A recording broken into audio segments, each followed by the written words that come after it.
a imprensa escreveu, descobriu, repercutiu e discute e debate a presença de uma criminosa condenada em audiência no Ministério da Justiça.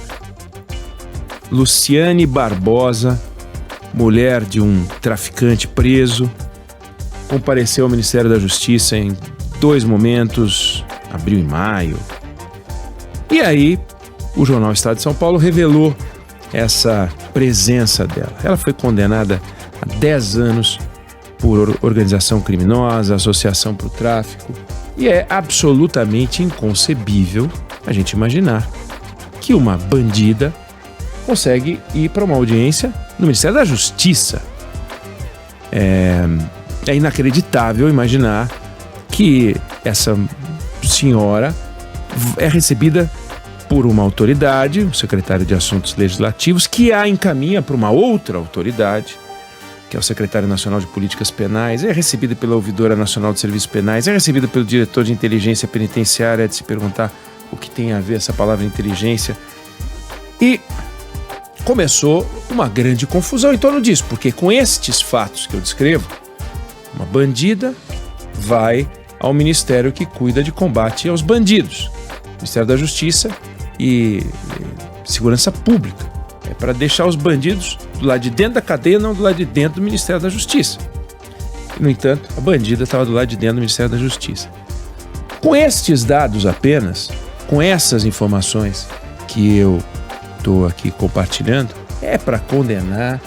Não é o Flávio Dino, é o Flávio Dino, é o presidente da República, o presidente da Argentina, o presidente do Peru, do Chile, né? O presidente da OEA, da ONU, todo mundo que tem autoridade é condenar todo mundo, porque é escandaloso, realmente é um escândalo.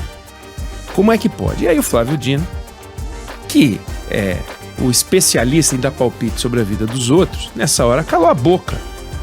Ele simplesmente disse: nunca recebi em audiência no Ministério da Justiça líder de facção criminosa, ou esposa, ou parente, ou vizinho, aquele jeito dele, arrogante, presunçoso, irônico, chato. Foi lá e se defendeu. Mas ele não defendeu o que aconteceu, ele não explicou o que aconteceu, ele não fez aquilo que ele faz toda vez que tem um enrosco com um adversário político, como por exemplo quando deu uma confusão em São Paulo com a polícia no Guarujá. Ele sentou a porretada. Agora na Bahia, que está o caos, aí ele não fala nada, porque são os aliados políticos. Então o Flávio Dino é aquele da resposta seletiva. Se é amigo, ele defende ou silencia. Se é inimigo, ele senta a burduna. E agora, nesse caso, se defendeu e não falou muita coisa. Então, pelos fatos que eu descrevi, pela atitude do Flávio Dino, também é absolutamente condenável o comportamento dele. Deveria ter pedido desculpa, deveria ter imediatamente tomado as providências que acabaram sendo anunciadas no Diário Oficial, uma mudança de procedimento para a entrada de pessoas e tal. Ele deveria ter pedido desculpa ao país, devia se comportar como se tivesse envergonhado, porque afinal é o time dele, recebeu uma bandida, né? É o time dele, pessoas que ele botou lá receberam uma bandida. Não adianta ele dizer: eu nunca recebi. Não existe o ministro diferente do ministério. Claro, você não pode responsabilizar o ministro por tudo que acontece no ministério, mas ele é o responsável administrativo. Então ele tem que pedir desculpa, sim. Como presidente da República é o responsável por todo o governo, ele é responsável por todo o Ministério da Justiça e deveria sim se comportar de um jeito um pouco mais, digamos assim, não vou dizer corajoso, mas um pouco mais leal ao governo e ao Ministério. Posto isso, posto que o ministro da Justiça está errado na atitude, posto que a bandida nunca deveria ter entrado lá, posto isso, nós estamos discutindo esse assunto e eu tenho notado essa discussão feita na imprensa, como se no Ministério da Justiça a gente pudesse esperar um comportamento próprio do FBI, da CIA, como se o Brasil fosse hiper organizado, hiper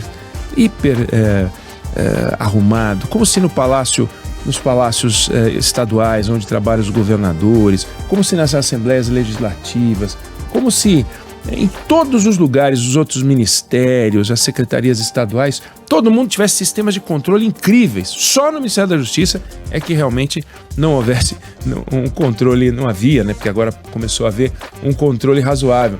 E não é esse o caso. A verdade é o seguinte, a administração pública no Brasil é uma baderna, é uma completa baderna. A gente fala em serviço de inteligência, mas o serviço de inteligência, até o serviço de inteligência, ele é meio limitado.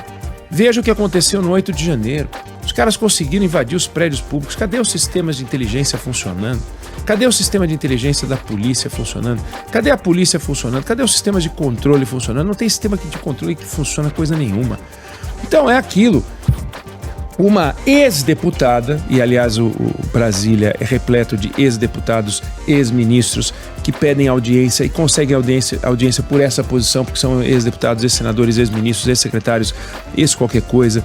E aí, graças a isso, eles levam todo mundo que eles querem levar para as audiências. E conseguem. Cadê a regra para a entrada dos lobistas que ocuparam postos no governo? Os ex-deputados podem entrar no plenário. Os ex-senadores podem entrar no plenário do Congresso Nacional. Por que se eles são ex? Né? A gente tem ex-militares fazendo isso. A gente tem uma festa em Brasília. E nesse jogo, nessa festa, uma ex-deputada chamada Janira Rocha foi levar um grupo de pessoas para o Ministério. Entraria em qualquer lugar, como entrou. Conseguiu ir no Conselho Nacional de Justiça. Vai em tudo que é lugar. Consegue entrar no Congresso Nacional, consegue entrar em qualquer lugar, consegue entrar em qualquer gabinete. É assim que funciona.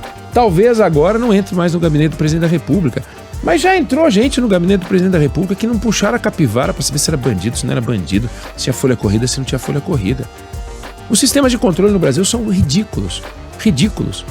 Isso na iniciativa privada também é ridículo. Vai chegar uma comitiva numa empresa, eles não vão checar, não checam o passado de todo mundo e pode um presidente de empresa aparecer ao lado de um bandido.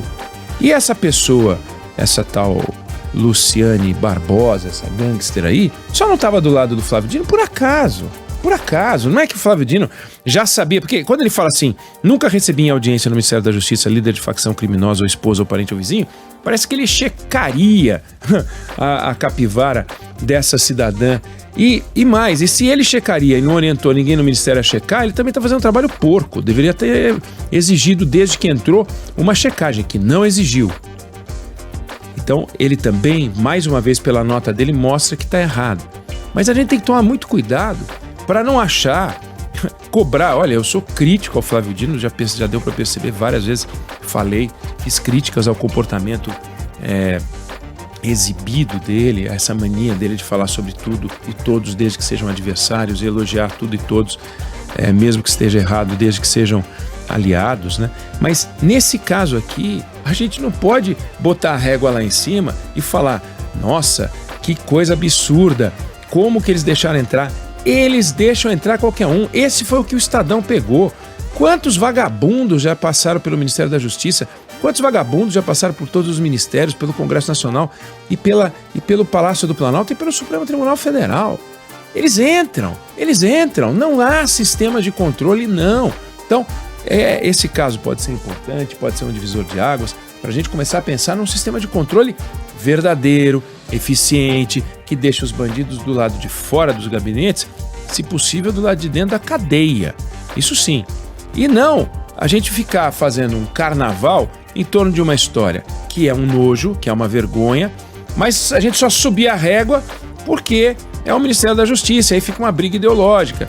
Os caras do Bolsonaro batendo, os caras do que não gostam do Flávio Dino batendo, aí já fala, a candidatura do Flávio Dino ao Supremo Tribunal Federal está comprometida e tal, porque um secretário de Assuntos Legislativos recebeu uma bandida que era parte de uma comitiva e ninguém checa nada. Os caras pegam, dá o RG, qual é o RG, qual é o CPF, aí fotografa o RG. Você acha que daí eles vão lá e puxam, olha, estamos olhando aqui pelo nosso sistema de informação. Não existe isso no Brasil.